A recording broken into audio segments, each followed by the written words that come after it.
Good morning, my name's Tom with the Home and RV. I'll be doing your walk around your Gray Wolf this morning. So we'll start up here with the your garage, where you have your sway control and your hitchwork box here, and then your monitoring for your solar panel up here. Come on around to the front of your unit. Your tongue jack is electric. You just push up for up and down for down. Behind that are your LP tanks, and your LP tanks are full, and that shows you, the screen shows you that there's gas in the tank, and the little arrow shows that you're drawing from that tank first. When this tank runs out of gas, this will turn red, and then you can switch to this tank and get the empty one filled, and that way you'll never run out of propane. Behind that is your deep cycle marine battery. You want to check the cells about every 4 to 5 months. Make sure water's staying over the plates. If it's at or below the plates, just add some distilled water. You'll keep your battery in good shape. It's a good idea to take it out and put it on a trickle charger during the winter, and that will also help save your battery. Your on-demand water pump is located here, or water heater is located here, and I'll show you how that operates once we get inside. You'll just turn the button on, and then as you turn a valve on for hot water, you'll let the hot water come out first, and then you can add cold water to it. So just be aware that you don't want to turn both of them on at the same time, or you're not going to get the hot water you desire.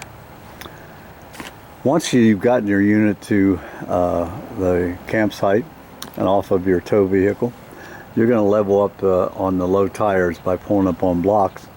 Once you've leveled up the unit side to side and front to back with your tongue jack, then you can lower your stabilizers to stabilize your unit. They are not jacks, so do not jack with them. Just run them down and stabilize your unit. You have a cable connection here. Low point drains underneath for when you winterize.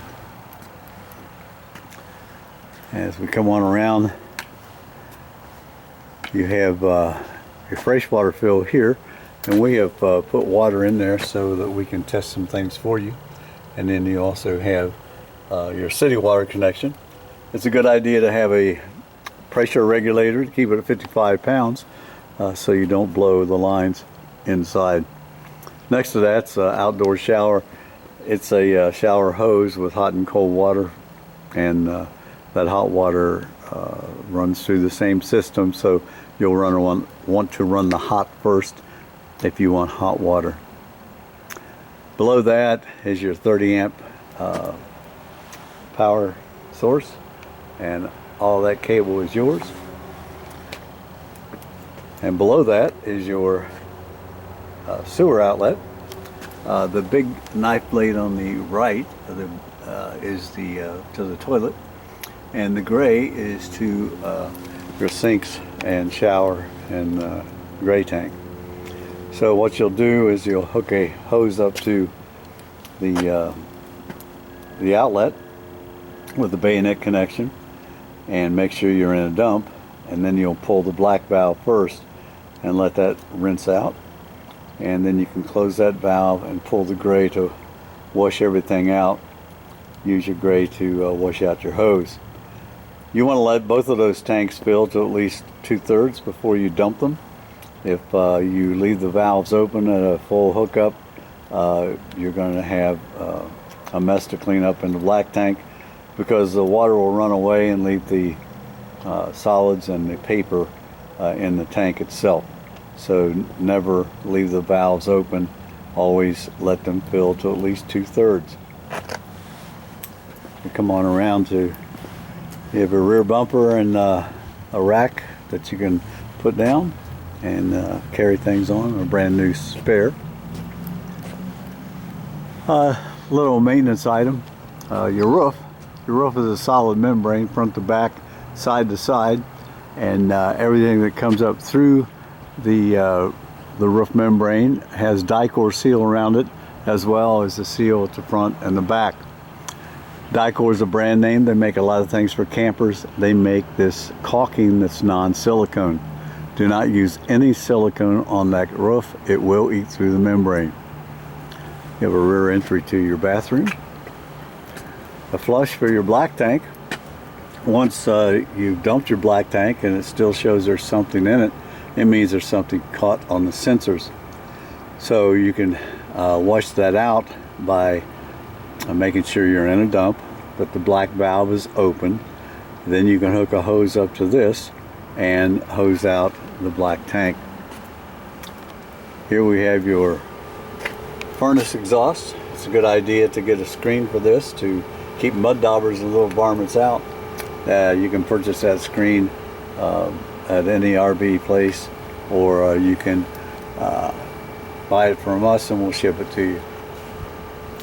Next to that is a small outdoor kitchen with its refrigerator, which is a 110 only, so it will only be cold or when you're in camp. Next to that is your ice maker, and then your water supply here. You do have outdoor speakers. They are water resistant, not waterproof. Do not spray directly into them. They will take you washing the unit down and occasional rains, but they will not take a direct hit from a pressure washer.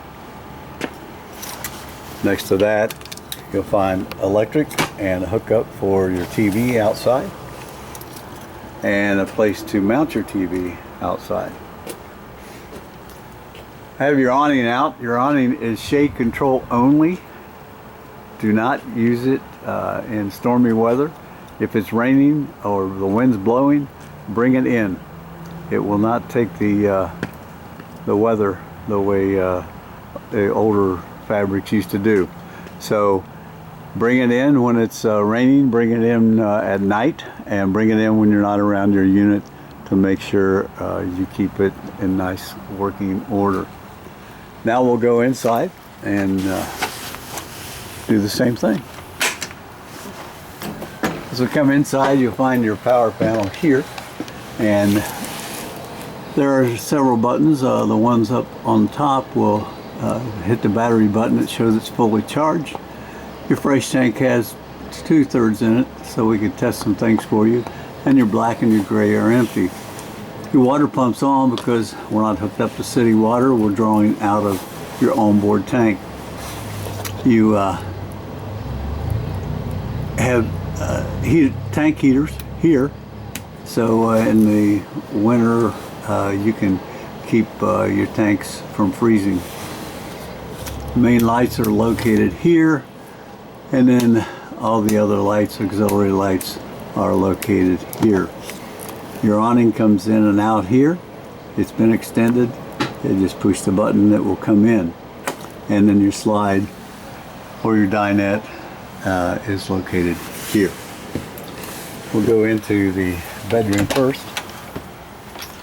You have a nice bed with storage underneath, a place to mount a TV in here as well, and hook up above. Have nice wardrobes on either side.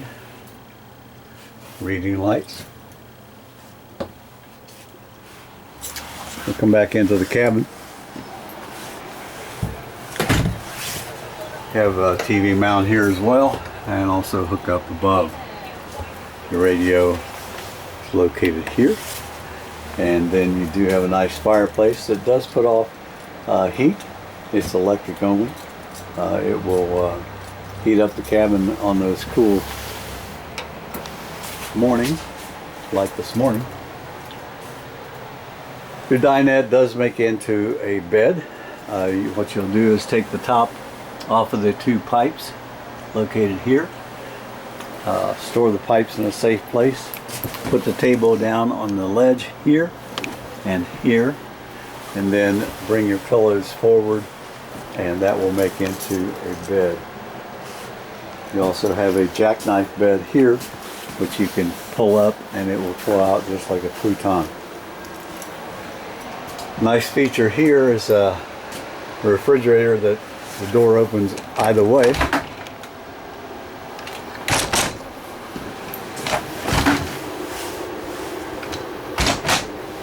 It's a 12 volt, so as you're cruising down the road, it will keep your food cold with the hookup on your tow vehicle. You also have a nice freezer area down below. And next to that is your pantry.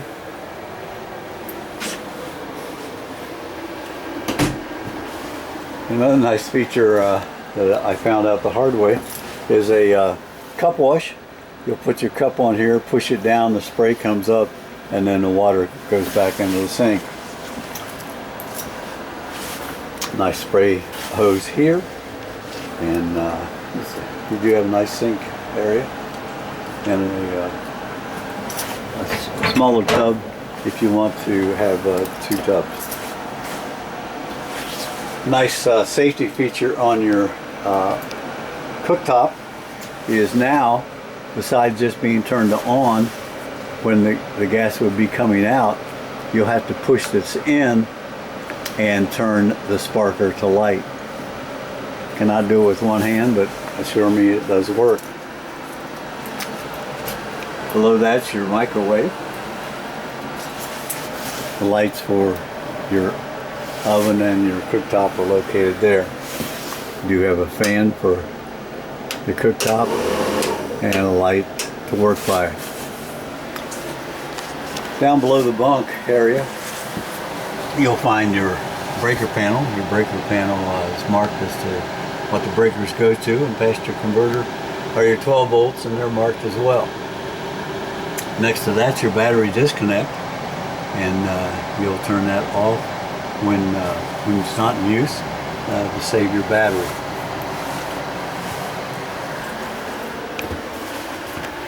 Located on the wall here is your thermostat, and by pushing a button you can scroll through the different things like your heat and your fan and your air conditioner.